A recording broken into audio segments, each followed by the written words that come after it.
I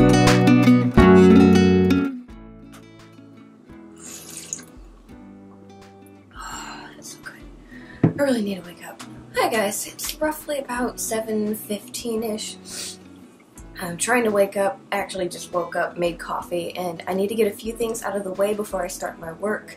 Over the weekend, I ended up getting a bunch of supplies. Today is technically Monday, even though I'm probably uploading this on a Friday or something. But yeah, I have a bunch of stuffing I need to get out of the way because I ran out and had to get more. And I also have a bunch of clay that I need to kind of wrap up and store individually so it's easier to deal with. So I'll show you as we go, but I need to get that out of the way before we start on anything else. Oh, by the way, I ended up getting some new rugs for the studio/kitchen. One doesn't match because they were kind of out of the others, but they're kind of random enough to where it doesn't really bother me too much. But yeah, I mainly got these because my feet hurt on the hardwood floor, so I needed something to be able to walk on. Usually what I do is I lay out a yoga mat for that, but it's getting a little worn, so I kind of wanted something just pretty. Anyways, they're a lot softer than I thought, and I really like them. But yeah, this is the first thing we're gonna do, is I've got this giant box of stuffing I need to deal with. It's like 10 pounds of stuffing, and I finally ran out in here. So, I'll get this out of the way. That's all the stuffing that I have left. So I made it pretty close to running out. Luckily I didn't run out too early, and I had time to go get that. First thing I need to do is get it out of the box.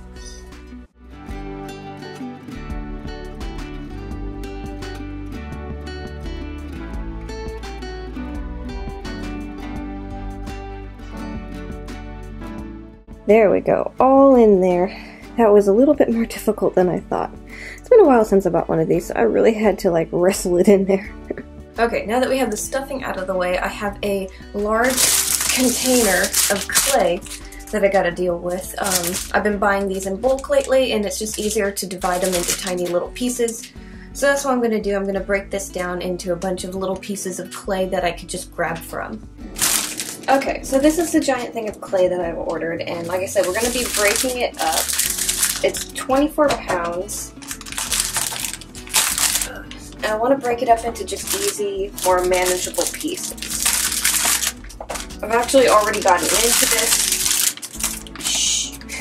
I've actually already gotten into this. I needed to start something, so there is a chunk missing. There's a little bit more normally when I order these.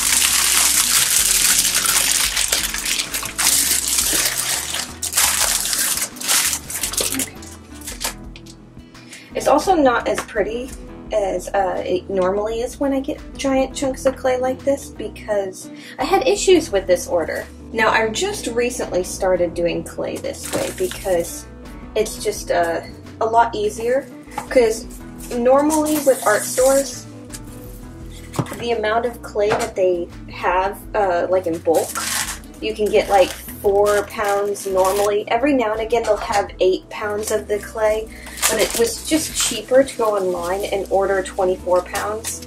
I mean, it's still expensive for 24 pounds of clay. This thing was like $100, but it was a lot cheaper than buying it 8 pounds at a time or 4 pounds at a time. But yeah, like I was saying, getting this order of clay in was actually kind of a nightmare, and it had nothing to do with the person I ordered it from. It had to do with the mail. So, like, for some reason, the person that delivers our mail, they were on vacation, which was fine. So we got a temporary person that was delivering this package. So I had it delivered, it said delivered, never got a key for the box that it was in, and it took us like 10 days to figure out what happened. They never actually delivered it to a mailbox, like the ones, the little locker things that apartments have. For some reason, it was in maintenance's shed. Like, they gave it to the maintenance department at our apartments, and no one knows why, but it spent 10 days in a gross little shed with no air conditioning, and I guess it got water damaged somehow, either before it dropped off at maintenance shed or after, but luckily it's okay. But yeah, it took me like 10, almost 15 days to figure out what happened to my clay, and it wasn't anyone else's fault, really. Our normal mail lady is normally like really spot on. She's super nice and never have any problems with her. But I guess we got a substitute that was like, did something. I don't know. Other than that, love buying my clay in bulk online. It's just easier. Normally a ton easier.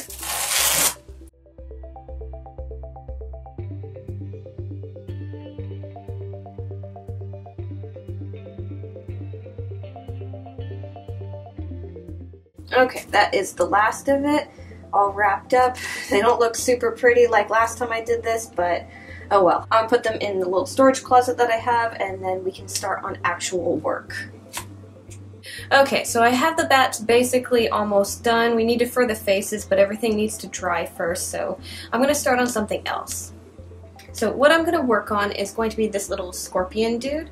I have them all put together, but I want to decorate them a little bit, so I'm going to be doing a few little dots here and there of my 3D fabric paint. I think I'll use a combination of the black and the glow-in-the-dark. I think that'll look kind of cool. Okay, so I think I'm going to start on the face and then work outward so I don't have to worry about bumping his limbs. I know I want to give him some eyes. Some really tiny ones. And scorpions usually have their eyes somewhere up here. Okay, I think that's all I want to add. I don't want to add too much or it'll look too busy. I think most of this will dry a lot darker, so I'm going to put him somewhere where he doesn't get bumped because I've actually already bumped him a few times, and I'm going to start something else. Okay, so we have the bats done, we have the scorpion done. That's 2 out of the 4 creatures that I'm making for Halloween, so that's awesome. Now we're going to be starting on a wolf type creature, and then we also have a dragon I'm going to be doing. So I already have most of the sewing done. I got all the little pieces here, and we're going to use this to make a wire frame. And I also have the clay pieces done as well. They're in the oven baking, and then once those get out, we can start painting those. Okay, so I have all my fabric pieces. I've got the body and the tail first, and we're going to basically measure this. I usually like to give 3 extra inches here, and then I measure the body and the length of the tail and write that down for the spine. So I'm just going to draw a very simple body shape, and the spine is going to be 25 inches. Now I need to figure out the wires for the legs, and the front legs are always combined with the back legs on the same side of the body.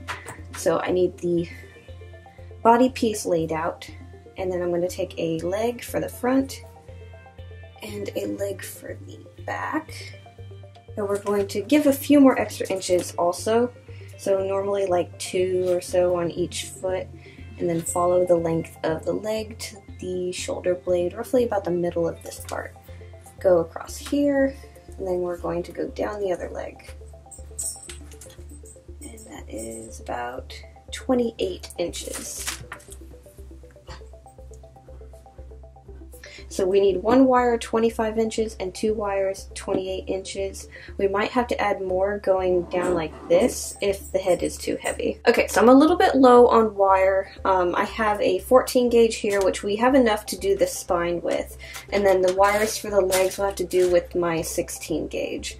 So we might have to reinforce these, like I said, but that's okay. So I'm going to cut these to the measurements that I have written down, and then I guess I can show you how to put everything together.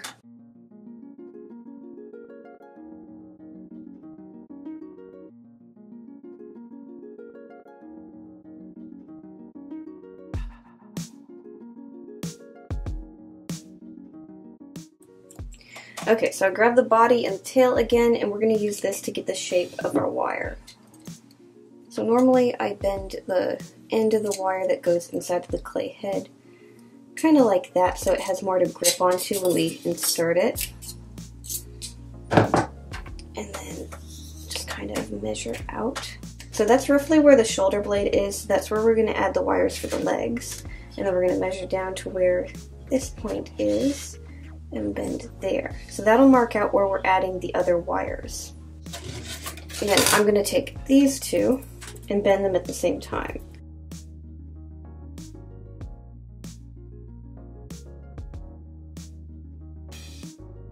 Okay, so we have the wires for the legs, and now I just need to add them to this. So normally what I do is I take a thinner gauge wire, like a 20 gauge, and I just wrap all the way down, and then I kind of cover it up with hot glue to help protect it and make sure there's no sharp points. And if you want, if you don't think that's secure enough, you could take all of these and just twist the whole body and wrap it together that way. Okay, so I got my wireframe done. Here it is. Hopefully you guys can see it. And I did do a little bit of gluing over the spots where I connected it with the thinner gauge wire. And I did check to see if the head was too heavy for it, so I found out it was, and I added a few more wires going down the legs and the neck. So I don't need to reinforce the back legs because they're not working on holding up the head at all. So if you ever have a head that is just a little too heavy, just reinforce the neck and the front legs because that's where the weight is going to be distributed.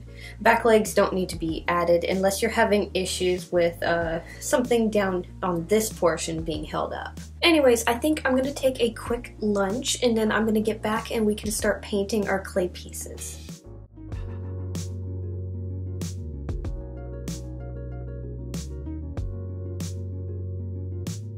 Okay, so I got all my painting done for the wolf. I got the feet done, the head done, the little bits of bone that I want to do.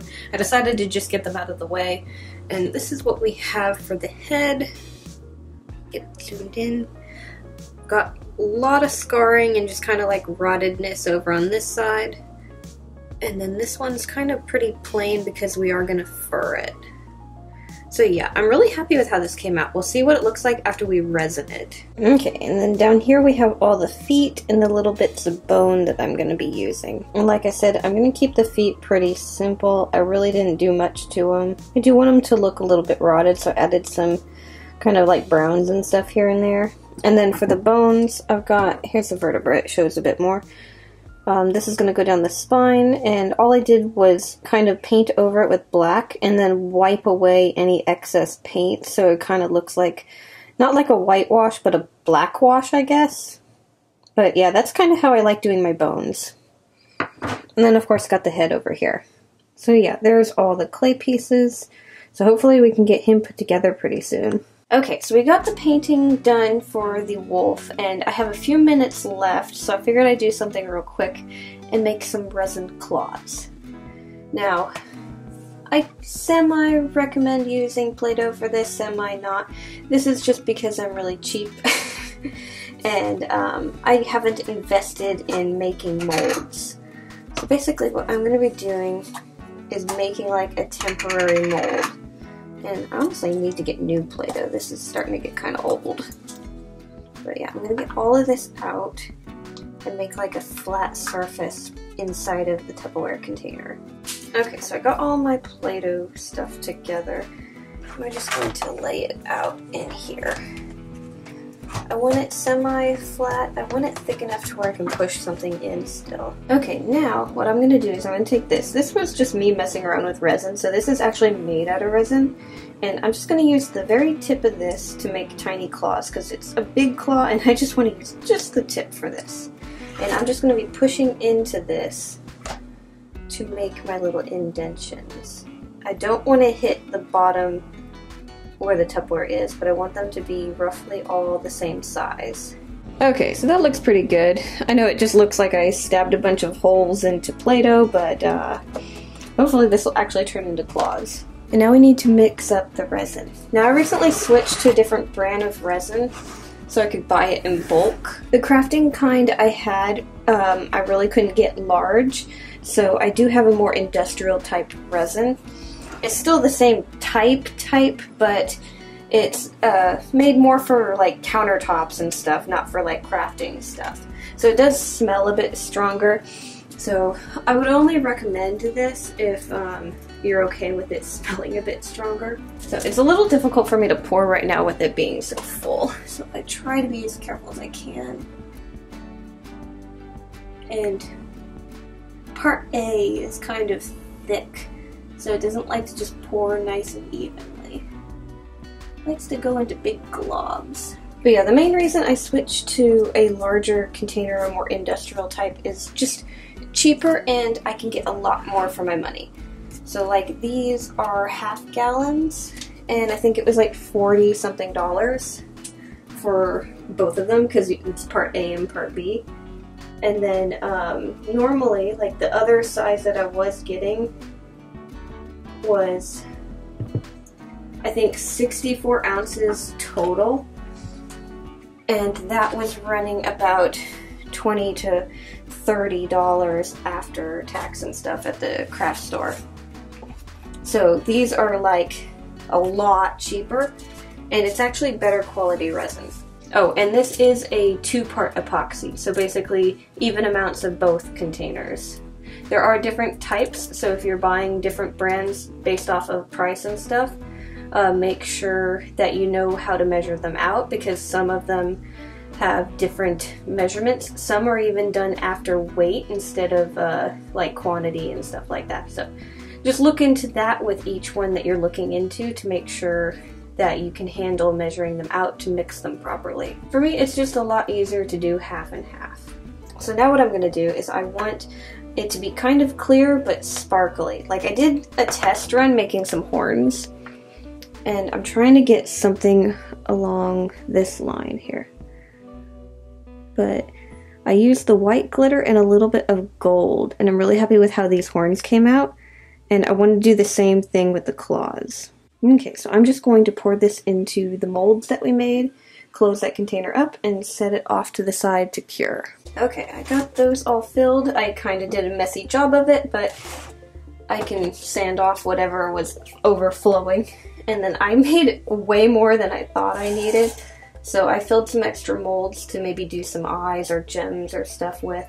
Some of them are partially filled because I'm going to mess around with doing layers with them.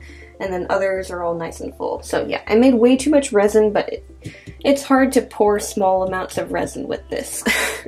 Once there's less in the bottles, it'll probably be a lot easier to pour them and I can make smaller projects. But right now, it's big projects. Okay guys, I think I'm gonna call it good. I've gotten quite a bit of stuff done. Everything is kind of in the way drying anyways, and I have a bunch of editing to start on. So I hope you guys enjoyed today's video. Thank you guys so much for watching. Make sure to like, subscribe, do all that fun stuff, and I'll see you guys next time. Bye!